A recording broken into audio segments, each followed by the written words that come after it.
Footsteps echoed to the dimly lit parking garage, each step slow and deliberate. The men outside weren't in a rush. They knew they had Rick, Malik, and Isaac cornered. Rick crouched low behind a rusted sedan, gripping the edge of his shirt to stop the bleeding from a glass cut on his arm. Malik peeked over the hood of a car, scanning the entrance. Isaac sat frozen, staring at the laptop screen, where the evidence they had just uncovered glowed ominously. "We're running out of time," Malik whispered. "They'll sweep the whole garage until they find us." Rick's eyes darted to the exit on the far side.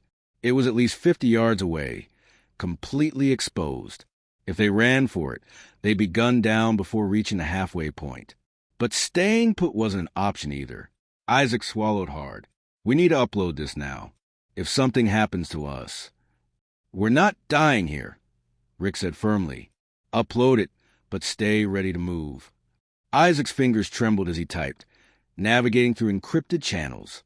His journalist instincts told him that even if they escaped, the evidence alone wouldn't be enough. They needed to go public, and fast. A sudden noise made all three of them freeze. A voice. "Come out now and we'll make it quick. Keep hiding and we'll make it slow." The words were calm, controlled. A leader among the hit squad. He wasn't bluffing. Malik exhaled sharply. "We need a distraction." Rick's mind raced. He spotted a set of abandoned oil barrels in the corner. If they could set them off, create smoke, noise, something to break the enemy's formation, they might have a shot. "Give me your lighter," Rick whispered. Malik raised an eyebrow but tossed it over. "Hope you got a plan, man." Rick grabbed a rag from the floor, soaked in oil from a nearby canister, and stuffed it inside an empty bottle. He flicked the lighter, igniting the rag, then hurled the makeshift firebomb across the garage. The explosion wasn't massive, but it was enough. Flames burst outward, engulfing the barrels. Thick smoke curled into the air, and the masked men flinched, momentarily caught off guard. "Move!" Rick barked. They sprinted toward the exit. Isaac clutched the laptop against his chest as he ran. Legs barely keeping up, Malik took the lead, gun raised, ready to fire if necessary. Shots rang out. Bullets ricocheted off the concrete, sparking as they barely missed their targets. The smoke helped obscure their escape, but the gunmen weren't blind. Rick felt a burning sensation graze his shoulder, a near miss. He gritted his teeth, forcing himself to push forward. Malik reached the door first and kicked it open. They stumbled out into the cold night air, lungs gasping for oxygen after inhaling the thick smoke. The alley stretched ahead, empty except for a single black SUV parked near the curb. "Car." Malik pointed. "Hot wire it." Rick didn't need to be told twice. He dashed to the driver's side and yanked at the door. Locked. He slammed his elbow against the window, shattering it before reaching inside to unlock it. Isaac hesitated. Wait. We're stealing a car. You want to dive back there?" Malik snapped. "Get in." Isaac didn't argue. They piled in as Rick worked on the ignition wires. Behind them, the garage door burst open. Shadows emerged from the smoke, chasing, hunting. Rick's hands worked fast. A spark. The engine roared to life. "Go!" Malik shouted. Rick floored the gas. Tires screeched as the SUV lurched forward, speeding down the alley just as the gunman opened fire. Bullets shattered the back windshield, but the distance between them grew. They weren't safe yet. Malik twisted in his seat. "They'll have cars. We need to lose them." Rick's grip tightened on the wheel. "I know a place." He took a hard left, speeding toward the industrial district. Old factories and shipping containers lined the streets, providing perfect cover. The SUV weaved through alleys, bouncing over potholes as Rick took random turns to shake their pursuers. After 10 minutes of white-knuckle driving, Malik finally let out a breath. "I think we lost him." Isaac was still clutching the laptop. "The upload finished," he whispered, disbelief in his voice. "It's out there. The files are secure." Rick exhaled. "Good, but we need to disappear. At least until we know who we're really up against." Malik nodded. "I know a guy. Off-grid. Safe house. He'll help us lay low." Rick turned onto a dirt road, heading toward the outskirts of town. But as they approached the supposed safe zone, his gut twisted. Something was wrong. The house ahead was dark. Too dark. No lights. No movement. Malik's contact should have been waiting. Rick slowed the SUV. "Malik, you sure of this guy?" A single gunshot rang out. The front tire exploded. The SUV veered wildly, spinning out of control. Rick fought the wheel, but the car skidded off the road, crashing into a ditch. Silence.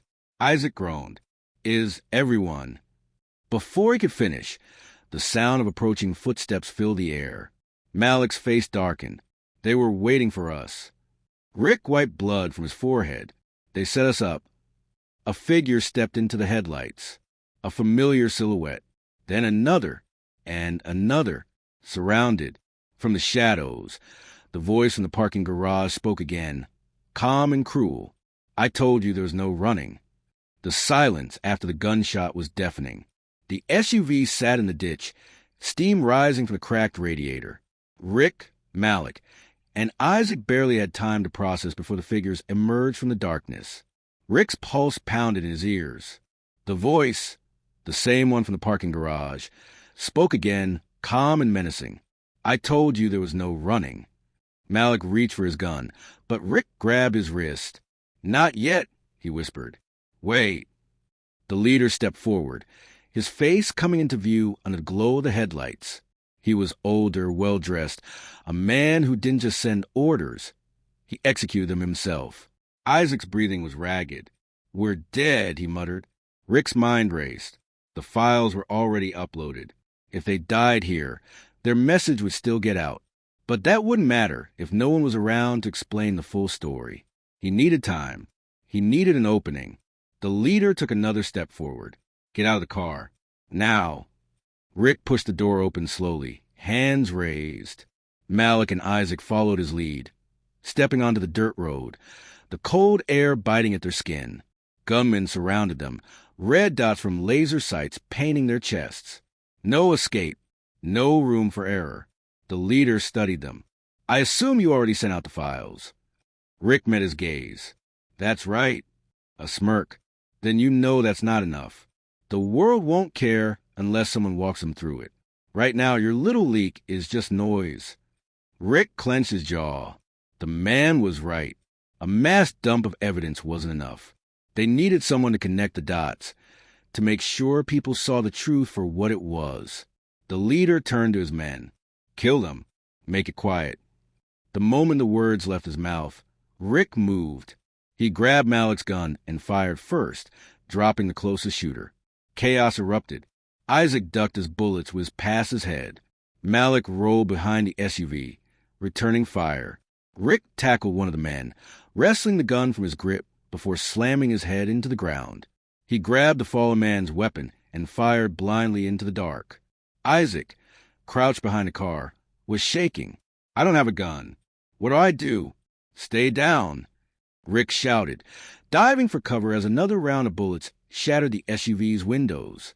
Malik took out another shooter, but there were too many. They were being pushed back, boxed in. Then, sirens, bright red and blue lights, cut through the night. Tires screeched as 3 police cars skidded onto the scene, officers pouring out with weapons drawn. "Drop your weapons." Hands in the air. For a split second, everything froze. Then the leader cursed under his breath. "We're not done," he hissed before slipping into the darkness. His men scattered, some firing at the police to cover their escape. Officers returned fire, the night exploding with gunshots. Rick didn't hesitate. He grabbed Isaac and Malik, dragging them toward the cops. We're the ones who called it in. Rick shouted, raising his hands. A sergeant approached, weapon still aimed. "You Rick Carter?" "Yeah." The officer's gaze flickered toward the gunman disappearing into the woods. "You're lucky we got here when we did." Isaac, still shaken, looked at Rick. "What now?" Rick's expression was grim. "We just bought ourselves some time. But this isn't over." As they were escorted into the police cars, Rick noticed something on his phone. A notification. The files had gone viral. The world was watching, but so was the man in the shadows. The police car sped down the highway, sirens blaring, cutting through the darkened streets. Rick, Malik, and Isaac sat in the back of one cruiser, tension thick between them. The flashing red and blue lights illuminated their exhausted faces. Rick's fingers tapped against his knee. His mind was still racing. The files had gone viral. The world knew now, but that didn't mean they were safe. Malik shifted uncomfortably. They let too many of them get away. That leader, he's still out there, watching, waiting. Isaac rubbed his temples. And we're just sitting in a police car, like that's supposed to protect us? Man, these people don't care. Rick exhaled slowly, glancing at the sergeant in the front seat. Where are you taking us? The officer kept his eyes on the road. Safe house. Federal jurisdiction now. You're witnesses in a national corruption case. You'll be under protection until further notice. Rick exchanged a look with Malik. Protection? That never guaranteed safety. If anything, it meant they were now walking targets. Isaac swallowed hard. So what were prisoners now? The officer didn't respond. Rick's phone buzzed in his pocket. The police hadn't confiscated their belongings yet. He discreetly pulled it out and checked the screen. Unknown number. You think this is over? That was just a warning. Rick's jaw clenched. He showed the message to Malik, whose eyes darkened. They already know where we are, Rick muttered. Malik glanced at the road ahead. Then we can't go to that safe house. Before Rick could respond, the police cruiser jerked violently. The driver lost control as a black SUV slammed into them from the side, sending them spiraling off the road. Tires screeched. Metal crunched. The world flipped upside down as the car tumbled into a ditch. Everything went black. Rick's eyes fluttered open to the sound of gunfire. He was hanging upside down, his seatbelt the only thing keeping him from falling into the shattered windshield. His vision blurred as he turned his head. The sergeant was slumped over, motionless. Malik was groaning, blood dripping from a cut on his forehead.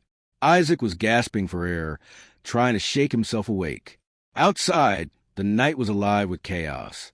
Gunmen swarmed the wreck, firing at the remaining police cars. Officers returned fire, but they were outnumbered. Rick unbuckled his seatbelt and crashed onto the roof of the overturned car. Pain shot through his side, but he forced himself up. They had to move. Malik, Isaac, we gotta go. Malik gritted his teeth, dragging himself toward the shattered door.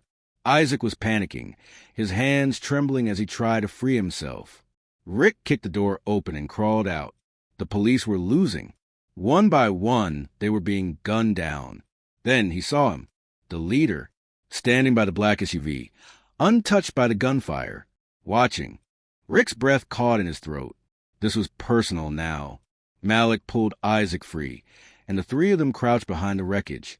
We make a run for it. Malik asked. Rick's eyes darted around. No good options. They were pinned. Then, headlights appeared on the road. A vehicle speeding toward them. For a second, Rick thought it was more enemies. But then the door swung open and a voice shouted, "Get in! Now!" Rick's heart nearly stopped. He knew that voice. A shadowed figure sat behind the wheel of the speeding car, urgency in their voice. But who were they? An ally or another trap? The leader's eyes narrowed as he saw the escape vehicle. His men turned their guns toward it. Rick had seconds to decide. Rick didn't have time to think. Bullets shredded the wreckage around them, the night exploding with gunfire. The mysterious driver's car skidded to a stop just feet away. "Now!" the voice screamed. Malik grabbed Isaac and lunged forward. Rick followed, his heart hammering as they dove into backseat. The second the doors slammed shut, the driver floored it, tires screeching as they peeled away from the gunfight. Bullets whizzed past. A rear window shattered. Malik ducked, shielding Isaac as glass rained over them. Rick twisted in his seat, watching as the leader stood in the chaos, still calm, still watching. Then he lifted a phone to his ear. Rick knew what that meant. This wasn't over. The driver took a hard left, nearly tossing him against the door. The car sped through the empty streets, the roar of the engine filling the silence. Rick turned to their rescuer, his eyes widening. "No way!" The driver, gripping the wheel tightly, was someone he hadn't seen in years. Someone he thought he'd never see again. "Hello, "Little brother," the man said, his voice calm despite the chaos. Rick's breath caught. "Darren?" Malik blinked. "Wait, this is your brother?" Darren didn't take his eyes off the road. "No time for family reunions. They're tracking you. We need to disappear." Rick was still in shock. Darren had vanished years ago, leaving behind nothing but rumors. Some said he was dead. Others claimed he was in prison.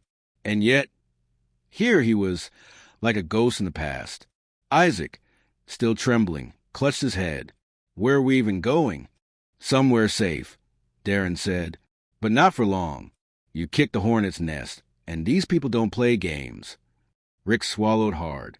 "How did you even know where to find us?" Darren's grip tightened on the wheel. "Because I've been watching. Ever since he got involved with this mess. I knew it was only a matter of time before things got ugly." Rick felt a lump form in his throat. "You knew? And you didn't say anything?" Darren finally looked at him through the rear-view mirror. His expression was unreadable. "I had my reasons." Rick clenched his fist but didn't press further. Right now, staying alive was more important than old grudges. The city lights blurred past as they weaved through the streets, taking back roads and alleys, avoiding cameras and checkpoints. Finally, Darren pulled into an abandoned warehouse. "Killing the engine. Get out. Fast." They piled out of the car, still shaken.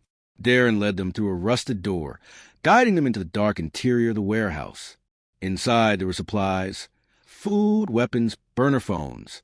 This wasn't just a hiding spot. It was a base. Rick narrowed his eyes. "You've been preparing for this." Darren exhaled. "Like I said, I knew it was coming." Malik inspected the weapons. "So, what now? We wait until they find us? Because, trust me, they will." Darren shook his head. "No, we go on the offensive." Isaac looked at him like he was crazy. "Offensive? Are you serious? We barely made out alive." Darren's gaze was cold. "That's exactly why we strike first. They won't stop hunting you. The files going public wasn't enough. You need to take down the man pulling the strings." Rick felt a chill. "The leader?" Darren nodded. "And I know exactly where to find him." Silence filled the room. The reality of the situation settled on them like a heavy weight. Malik cracked his knuckles. "So, we're going after the devil himself." Darren smirked. "Unless you'd rather keep running." Rick took a deep breath. This was insane. But Darren was right. If they didn't stop this at the source, they would never be free. He looked at his brother. "What's the plan?" Darren's eyes darkened. "We don't just find him. We make sure he never comes back." The warehouse was silent, except for the low hum of the city outside. Rick, Malik, Isaac, and Darren sat around a small, flickering lamp, their faces grim with determination. Darren laid out the plan. "The leader, his name is Victor Langston. He's been pulling the strings, running the operation from shadows. But he's gotten sloppy. With the files you leaked, his empire is crumbling. He'll be desperate. That's when he'll make mistakes." Rick exhaled sharply. "And where is he now?" Darren pulled out a phone and slid across the table. On the screen was a high-rise hotel, its name glowing in gold letters. Penthouse suite. Guards everywhere. He thinks he's untouchable. Malik scoffed. "A man like that doesn't go down easy." Darren smirked. "That's why we're not going to the front door." They suited up. Black clothes, bulletproof vests, and stolen keycards. Every movement was calculated. This was it, the final move. They arrived at the hotel just after midnight. Darren had forged a maintenance request, allowing them access through the back. They took the service elevator, climbing floor by floor until they reached the top. The penthouse hallway was eerily quiet. 2 guards stood by the door. Darren moved first, swift and silent. Before the guards could react, he dropped one with a precise chokehold. Malik handled the other, knocking him out cold. They dragged the bodies into a supply closet. Isaac wiped sweat from his forehead. "This is crazy." Rick placed a hand on his shoulder. "Almost over. Stay focused." Darren swiped the stolen keycard. The lock clicked. The door creaked open. Victor Langston was waiting. He sat in a massive chair, surrounded by floor-to-ceiling windows overlooking the city. a glass of whiskey in his hand, no fear in his eyes. Well, well, he said smoothly. You finally made it. The air was thick with tension. Darren's jaw clenched. It's over, Langston. Victor chuckled. Is it? Because from where I'm sitting, you're the ones walking into my home uninvited. Do you have any idea who you're dealing with? Rick stepped forward. A coward, a fraud, a man who built his empire on suffering. And now, the world knows. You have nowhere left to hide. Victor swirled his drink. Oh, but you see men like me? We don't fall. We rebuild. And you? You're just another statistic. He pressed a hidden button under his desk. Instantly, alarms blared. The sound of footsteps pounded from a hallway. Darren spun. We're out of time. Victor smirked. Game over. Rick clenched his fists. Not yet. He grabbed the whiskey bottle off the desk and smashed it against Victor's head. The man staggered, blood dripping down his temple. Darren and Malik rushed to hold him down as Rick pulled out his phone, recording everything. Confess, Rick ordered. Right now, or we let the world see who you really are. Victor laughed through gritted teeth. You think a confession changes anything? I own this city. Darren leaned in. Not anymore. Sirens wailed outside. Helicopter lights beamed through the windows. The police had arrived. Victor's face paled. No, this isn't possible. Rick smirked. It's over. Minutes later, the SWAT team stormed in, cuffing Victor Langston and dragging him away. The news cameras outside captured everything. The next morning, Rick, Malik, and Isaac sat in a diner, exhausted but victorious. The TV above them played the breaking news. Corrupt business tycoon Victor Langston exposed and arrested in shocking scandal. The camera cut to a familiar face, Rick, in the footage that had gone viral. At that moment, the diner door swung open. A man in a security uniform walked in, his face pale. Rick recognized him instantly, the same security guard who had humiliated him when he was homeless. The guard's eyes widened in horror as he saw Rick on the screen. Rick leaned back in his seat, smiling. Malik nudged him. You seeing this? Rick chuckled. Oh, yeah, I see it. The security guard swallowed hard and quickly turned to leave, his face burning with shame. Rick exhaled, the weight of the past finally lifting from his shoulders. He had won, and that's how the tables turned. From being humiliated as a homeless man to exposing one of the most powerful criminals in the city. What did you think of Rick's journey? Comment your thoughts below, and don't forget to like, subscribe, and hit that notification bell for more powerful stories like this. Until next time, stay strong and never underestimate the underdog.